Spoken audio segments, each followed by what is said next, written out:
सत्संग रूपी जो प्याला होता है, इसके पीने का आनंद अलग होता है। ये अगर नशा एक बार चढ़ गया ना सत्संग का, तो ये जीवन में उतरने वाला नहीं है। और ये जो नशा है महाराज, रात को पियोगे सुबह उतर जाएगी।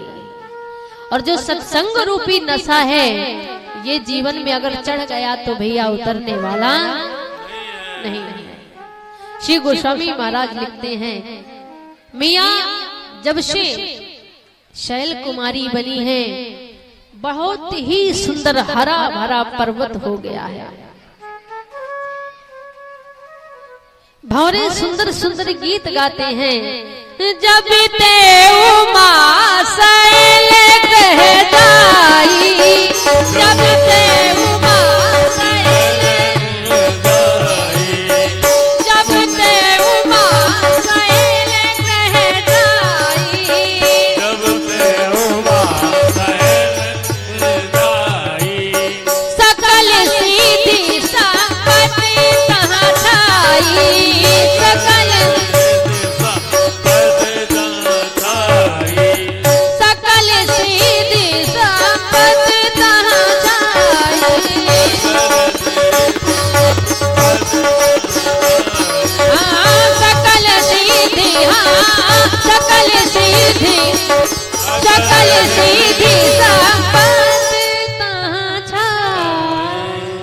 जब ते उमा शैल गृह आई, सकल सिद्धि संपत्ति तहाँ छाई। मैया का जब से आगमन हुआ, मंगला का जब से आगमन हुआ, आदि शक्ति का जब से आगमन हुआ, मैया पर्वत भी हरा भरा हो गया है। इसलिए आपके घर में जब बेटी आए ना, जब आदि शक्ति आए ना, सुंदर सम्मान करना, सुंदर स्वागत करना, जीवन अच्छा ही अच्छा होगा। मैया बहुत प्रसन्न है और बेटी का लालन पालन हुआ बड़े प्यार से। हिमांचल जी ने अपनी बेटी का लालन पालन किया, नाम रखा गया उमा। उमा पर्वत की पुत्री पार्वती, अर्पणा, ये सारे नाम उन्हें मिले जब वो हिमांचल की पुत्री बनी। लेकिन जैसे ही वो किशोर अवस्था में आई, एक दिन महाराज देवर्षि नारद जी का आगमन हुआ। देवर्षि नारद जी का जैसे ही आगमन हुआ, हिमांचल जी बड़े प्रसन्न हुए। क्योंकि एक बात कहूं, नारद एक संसार में ऐसे संत हैं कि जिसके घर में नारद से ऐसे संत पहुंच जाएं तो भगवान जरूर मिल जाएंगे। जिस शिष्य को देवर्षि नारद जैसा गुरु मिल जाए तो भगवान जरूर मिल जाएंगे। जब ध्रुव महाराज घर से निकले थे, मन में एक ही लालसा थी, उनकी मैया सुनीति को, कि मेरे बेटे को नारद जैसा गुरु मिल जाए तो भगवान मिल जाएंगे।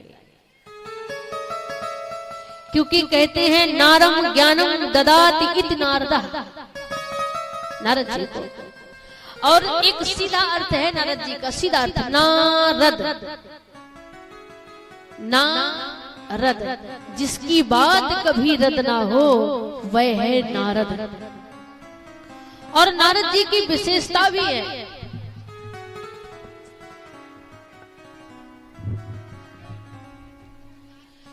नारद जी की विशेषता भी है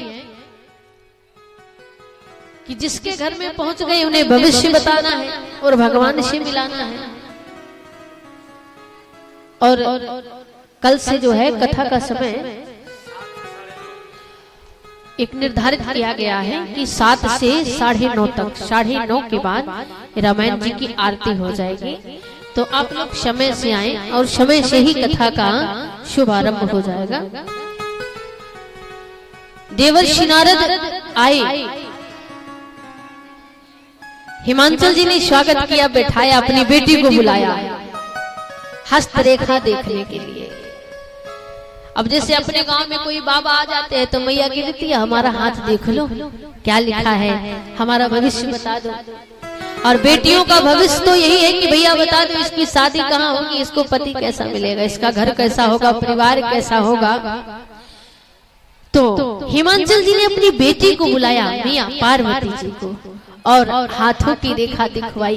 देखते ही देवर्षि नारद ने कहा, हिमांचल जी आपकी जो बेटी है, मैं क्या कहूँ, जिसके 1000 मुख हैं, इनकी भाग्य की सराहना तो शेष गणेश महेश भी नहीं कर सकते। श्री गोस्वामी महाराज लिखते हैं, श्री देवर्षि नारद जी ने कहा, हो शैल सुलक्षण सुता तुम्हारी, हे हिमांचल, हे पर्वतराज, आपकी बेटी सब लक्षण संपन्न कुमारी, अहो यही संतत पियहि प्यारी। ये बेटियों की अगर ये रेखा है ना, तो उसका भाग बहुत अच्छा है। मैया सोच लेती है मेरी बेटी तो प्रसन्न है कि सब लक्षण संपन्न कुमारी, अहो यही संतत पियहि प्यारी, सदा अपने पति की, सदा अपने स्वामी की प्रियतमा रहेगी। इससे अच्छा भाग क्या हो सकता है, जो स्वामी की प्रेमिका रहे, स्वामी के मुखमंडल के दर्शन करती रहे। लेकिन मैया पार्वती जी की जो शादी है ना, वो संसार से कुछ अलग ही हुई थी। यहाँ तो अभी हस्तरेखा देखी जा रही। और जैसे मैया ने सुना मेरी बेटी का जीवन कैसा है, देवर्षि नारद जैसे संत बयान कर रहे हैं कि सब लक्षण संपन्न कुमारी होए संतत प्यारी, मैया प्रसन्न हो। लेकिन उन्होंने कहा कि ये तो ठीक है कि सब लक्षण संपन्न कुमारी, लेकिन कुछ 2-4 अवगुण भी है, वो बाद में बताए हैं नारद बाबा ने। पहले तो सब अच्छा अच्छा बता दिया, और फिर शैल सुलक्षण सुता तुम्हारी, इसमें कोई संदेह नहीं है,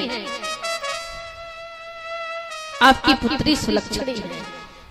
लेकिन एक बात है, सुना हुजे 2-4 अवगुण हैं, अवगुण 2-4 ही। बोले जो 2-4 अवगुण है ये भी बता के ही जाना है, क्योंकि कहते हैं नारद वाणी कभी झूठी नहीं होती है। और जैसे अवगुण का नाम सुना तो मैया का हृदय कांप गया। भाई सुलक्षणी का नाम सुना वो ठीक है, लेकिन अवगुण का नाम सुना, मैया अवगुण कौन सी है बाबा, अवगुण कौन से हैं? बोले अवगुण ये है कि पति तो मिलेगा और सदा प्रेम करने वाला मिलेगा, लेकिन जोटी जोगी जटिल अकाम बुरे वेश वाला, जिसके रहने के लिए घर नहीं है, चलने के लिए साधन नहीं है, खाने की व्यवस्था का पता नहीं है, ऐसा पति मिलेगा। आपकी बेटी को ऐसा पति मिलेगा। पड़ी हस्त असरेख, इसकी हाथों की रेखा बता रही है कि जो इसका पति होगा, ना ही उसके पास घर हो, जोगी होगा, जटिल होगा, अकाम मन वाला होगा, अमंगल बुरे भेष वाला होगा। अस स्वामी यही का मिले, अब परी हस्त असरे, ऐसा स्वामी इसको मिलेगा। ये देवर्षि नारद ने बताया। अब बताइए, बड़ी समस्या है कि जिसके रहने को घर ना हो, चलने को साधन ना हो, खाने को भोजन ना हो, ठिकाना भी नहीं है महाराज, कहाँ जाए, कहाँ सोए, कहाँ खाए, ऐसा पति मिलेगा। लेकिन देवर्षि नारद ने कहा, हिमांचल जी घबराने की कोई बात नहीं, ये सब गुण जो हैं भोलेनाथ में पाए जाते हैं, ये गुण भोलेनाथ में पाए जाते हैं। अगर वो मिल जाएं तो कहते हैं भाव ही मेट सके त्रिपुरारी। लेकिन इसके लिए आपकी बेटी को तपस्या करना पड़ेगा, तब ऐसा स्वामी मिलेगा। तपस्या करना पड़ेगा। मैया ने कहा, भाई फूल जैसी बेटी है, तपस्या के लिए कहां भेजूंगी। लेकिन मैया पार्वती ने कहा, माँ मुझे स्वप्न में एक संत दिखाई दिए हैं और कहा है नारद वचन सत्य होगा, बेटी जाकर के तपस्या करो। मैया पार्वती तपस्या के लिए चली गई।